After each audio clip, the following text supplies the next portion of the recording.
to take his team into the semi-finals. Reggers off the net, free ball. Ishikawa has done it.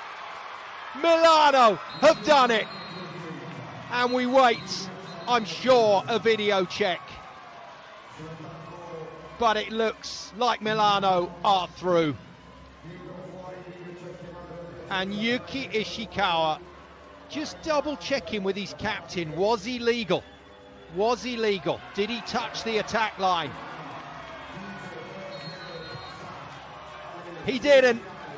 And Allianz Milano record a quite incredible win away from home. They win on the night by 3-0. They have beaten Gasseo's Blue Energy Piacenza by 3-2 in a monumental quarter-final 5-game epic. Luck on that last touch, but there's no luck about this. That is just brilliant.